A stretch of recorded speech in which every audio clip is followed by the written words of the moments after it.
ഇന്ത്യക്ക് നൽകിയ വാക്കുപാലിച്ച് ഇറാൻ 2 കപ്പലുകൾ ഹോർമോസ് കടന്നു. സംഘർഷത്തിനിടയിൽ ഇന്ത്യ അടക്കമുള്ള സൗഹൃദ രാജ്യങ്ങൾക്ക് ഹോർമോസ് കടലിടുക്ക് തുറന്നുകൊടുക്കുമെന്ന വാക്കുപാലിച്ച് ഇറാൻ. ശനിയാഴ്ച ഇന്ത്യയിലേക്കുള്ള 2 LPG ടാങ്കറുകൾ ഹോർമോസ് കടന്ന് ഇന്ത്യ ലക്ഷ്യമാക്കി നീങ്ങി തുടങ്ങി. യുദ്ധത്തിന്റെ തുടക്കം മുതൽ അടച്ചിട്ടിരിക്കുന്ന ഇടനാഴിയിലൂടെ BW ELM, BW TYR എന്നീ ടാങ്കറുകൾ സഞ്ചരിച്ചതായും ഇപ്പോൾ ഒമാൻ ഉൾക്കടലിലേക്ക് നീങ്ങിയതായും ഏറ്റവും പുതിയ ഷിപ്പിംഗ് ഡേറ്റ വ്യക്തമാക്കുന്നു.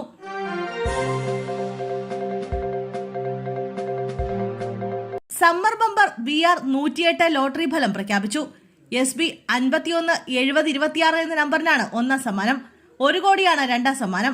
ഒന്നാം സമ്മാനത്തിന് പുറമെ 1 ലക്ഷം രൂപയുടെ 5 സമാശ്വാസ സമ്മാനങ്ങളും ഉണ്ടാകും. 41,73,410 ടിക്കറ്റുകളാണ് വിറ്റുപോയത്. ആകെ അച്ചടിച്ചത് 42 ലക്ഷം ടിക്കറ്റുകളായിരുന്നു. ഇത്തവണയും പാലക്കാട് വിറ്റ ടിക്കറ്റിനാണ് ഒന്നാം സമ്മാനം. S മധുസൂദനൻ എന്നയാൾ വിറ്റ ടിക്കറ്റിനാണ് 10 കോടി ലഭിച്ചത്. നേരത്തെ തിരുവോണം ബമ്പറിന്റെ ഒന്നാം സമ്മാനവും പാലക്കാട് വിറ്റ ടിക്കറ്റിനായിരുന്നു.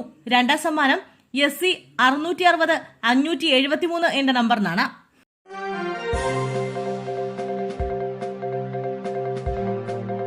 രാജീവ് ചന്ദ്രശേഖറെ സംവാദത്തിന് വെല്ലുവിളിച്ച വി ശിവൻകുട്ടി. നേമത്തെ വികസന സംവാദത്തിന് ഇനി BJP സ്ഥാനാർത്ഥി രാജീവ് ചന്ദ്രശേഖർ സ്ഥലവും സമയവും നിശ്ചയിക്കട്ടെ എന്ന് മന്ത്രി വി ശിവൻകുട്ടി. ഏത് ദിവസമായാലും ഞാൻ സംവാദത്തിന് തയ്യാറാണ്. ഇനി തീയതിയും സ്ഥലവും അദ്ദേഹം നിശ്ചയിക്കട്ടെ, ശിവൻകുട്ടി പറഞ്ഞു. നേമത്തെ വികസന പ്രവർത്തനങ്ങളെക്കുറിച്ച് NDA സ്ഥാനാർത്ഥി രാജീവ് ചന്ദ്രശേഖറിനെ പരസ്യ സംവാദത്തിന് വെല്ലുവിളിച്ച് മന്ത്രി വി ശിവൻകുട്ടി രംഗത്തെത്തിയിരുന്നു. സംവാദം ഉച്ചയ്ക്ക് ശേഷം മാത്രമാകരുതെന്നും തനിക്ക് തെരഞ്ഞെടുപ്പ് പ്രചരണത്തിന് പോകേണ്ടതുണ്ടെന്നും ബാക്കി ഏത് സമയത്താണെങ്കിലും താൻ വരുമെന്ന് ശിവൻകുട്ടി പറഞ്ഞു.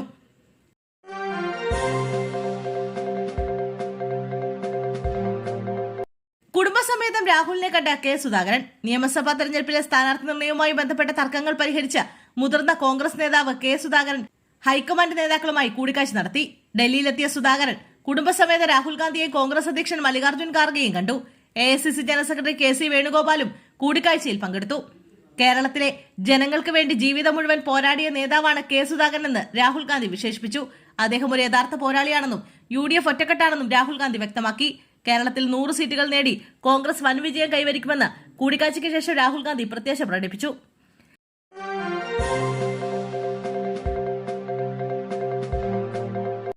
രമ്യ ഹരിദാസിന്റെ ഇന്ദിരാ ഗ്യാരണ്ടി ബസ് യാത്രയിൽ തെരഞ്ഞെടുപ്പ് കമ്മീഷന്റെ ഇടപെടൽ. സംഭവത്തിൽ തെരഞ്ഞെടുപ്പ് കമ്മീഷൻ ഇടപെടുകയും ജില്ലാ കളക്ടറോട് അടിയന്തര റിപ്പോർട്ട് തേടുകയും ചെയ്തു. LDF നൽകിയ പരാതിയുടെ അടിസ്ഥാനത്തിലാണ് നടപടി. ട്രയൽ റൺ എന്ന നിലയിൽ ചിറയൻകീഴ് മുതൽ കോരാണി വരെ സ്ത്രീകൾക്ക് സൗജന്യ യാത്ര അനുവദിച്ചുകൊണ്ടായിരുന്നു ബസ് യാത്ര ആരംഭിച്ചത്. എന്നാൽ ഇത് തെരഞ്ഞെടുപ്പ് പെരുമാറ്റ ചട്ടലംഘനമാണെന്ന് ചൂണ്ടിക്കാട്ടി ഇലക്ഷൻ സ്ക്വാഡ് ബസ് തടയുകയായിരുന്നു. കോരാണിയിലെത്തിയ ബസ്സിൽ മടക്കയാത്രയ്ക്കായി കയറിയ സ്ത്രീകളെ ഉദ്യോഗസ്ഥർ ഇറക്കിവിട്ടു. ടിക്കറ്റ് എടുത്ത് യാത്ര ചെയ്യണമെന്നും ബസിന് പുറത്തുള്ള പ്രചാരണ ചിത്രങ്ങൾ നീക്കം ചെയ്യണമെന്നും സ്ക്വാഡ് കർശന നിർദ്ദേശം നൽകി. ഇതോടെ കോൺഗ്രസ് മടക്കയാത്ര ഉപേക്ഷിച്ചു.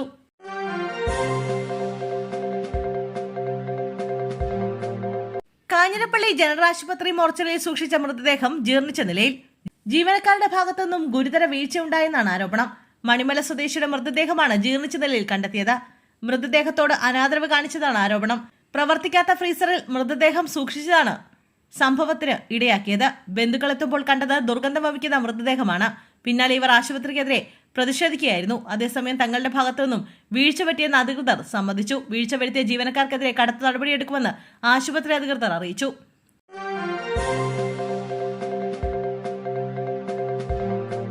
റാന്നി മണ്ഡലത്തിൽ പാരഡി ഗാനവുമായി UDFന്റെ പ്രചരണം. പോറ്റിയെ കേറ്റിയെ സ്വർണം ചെമ്പായി മാറ്റിയെന്ന പാരഡി ഗാനവുമായാണ് UDFന്റെ റാന്നി മണ്ഡലത്തിലെ തെരഞ്ഞെടുപ്പ് പ്രചരണം നടക്കുന്നത്.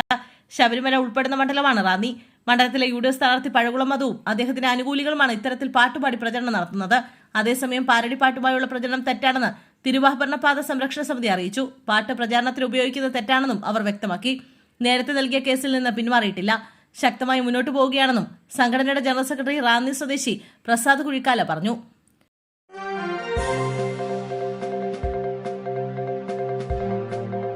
പുസ്തക വിവാദത്തിൽ പ്രസാധകർക്കും എഴുത്തുകാർക്കുമെതിരെ MDയുടെ മകൾ അശ്വതി കോടതിയിൽ മൊഴി നൽകി.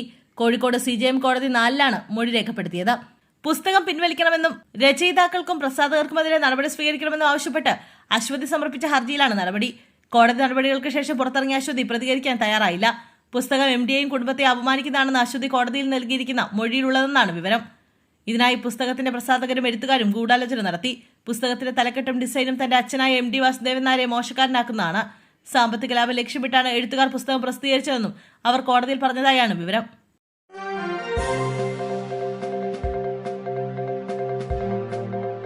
NSS SNDP ഐക്യം തകരാൻ കാരണം NSSനുള്ളിലെ ആഭ്യന്തര പ്രശ്നങ്ങളാണെന്ന് SNDP യോഗം ജനറൽ സെക്രട്ടറി വെള്ളാപ്പള്ളി നരേശൻ പറഞ്ഞു.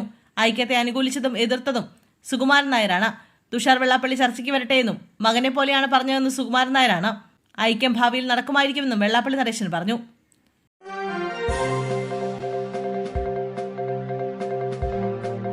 കായിക താരങ്ങളുടെ മരണം. അപകടത്തിൽപ്പെട്ട കാർ പോലീസ് സ്റ്റേഷന് മുന്നിൽ തീപിടിച്ച് കത്തിയമർന്നു.